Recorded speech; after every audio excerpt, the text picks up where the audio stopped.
Eder. Mech. Pallister. Io non credo proprio che Liliana stacchi la telefonata di Ramona al 12. Non è da lei non rispondere.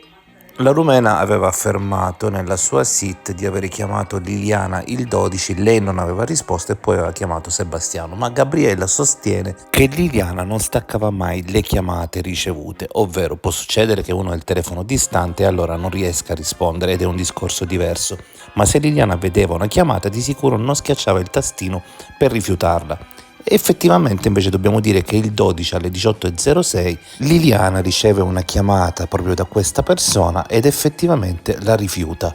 Questo si può evincere dal codice operatore riferito a fianco alla chiamata e anche dal fatto che la stessa duri 0 secondi. Allora lei richiama la mattina dopo sul telefono di Sebastiano, come dichiarerà, e sarà la famosa telefonata in cui Sebastiano inizialmente dice che non andrà a quella cena, ma poi cambierebbe idea sapendo da lei che sarebbe l'ultima volta che si vedono prima di Natale e deciderà di andare.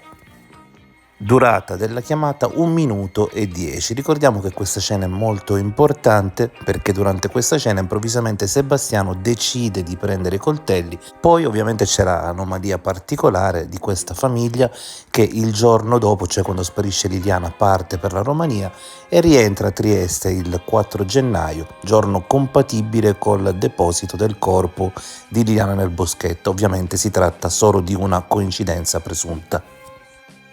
Quando Liliana rifiuta la chiamata della sua amica rumena, si trova in centro a Trieste ed è tornata da circa 2 ore da Grado. Effettivamente, come diceva Gabriella, questa chiamata staccata rappresenta un'anomalia, perché se noi andiamo a guardare i tabulati dall'1 dicembre, l'unica chiamata che viene staccata da Liliana è il 10, ma è una chiamata ricevuta da una struttura ricettiva, quindi forse la stacca perché in quel caso non vuole fastidi. Tempo fa avevamo detto che proprio dopo la gita a Grado era cambiato qualcosa, ad esempio l'utilizzo del Samsung era cambiato nelle modalità. E allora possiamo pensare che appunto c'è stata questa famosa discussione lite a Grado e quindi quelli siano minuti concitati in cui lei non riesce a rispondere al telefono perché ha un'accesa discussione. Tra l'altro, tornata da Grado, si trova per circa 2 ore ferma in quella stessa zona di Trieste. Abbiamo poi fatto dei controlli sull'iPhone e sul Samsung di Liliana relativi alla mattina del 14 perché ci sono delle attività su questi telefoni, eppure noi sappiamo che in via Verrocchio non ci dovrebbe essere nessuno. Alle 10.13 c'è una chiamata manualmente terminata sul telefono di Liliana, idem alle 10.52, idem alle 10.56, alle 11.59 c'è una chiamata addirittura deviata su altro numero. Alle 12 c'è ancora una chiamata terminata manualmente su quel numero.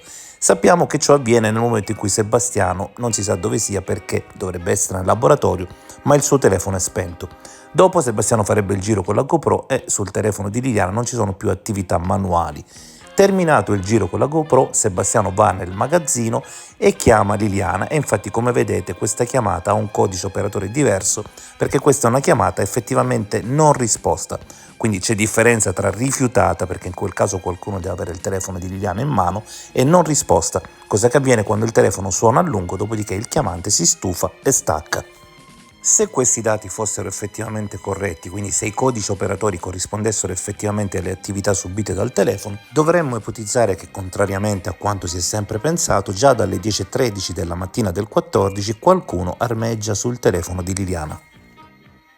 E ci sarebbe anche una novità riguardo le stranissime chiamate ricevute da Sebastiano da parte della lavanderia di Catania. Abbiamo sempre pensato che fossero chiamate non risposte, invece la prima è non risposta, ma pochi minuti dopo ce n'è una seconda che verrebbe deviata da altro numero, quindi è anche possibile che da quell'altro numero sia effettivamente avvenuta una conversazione. Ehi, non dimenticare di iscriverti a questo canale.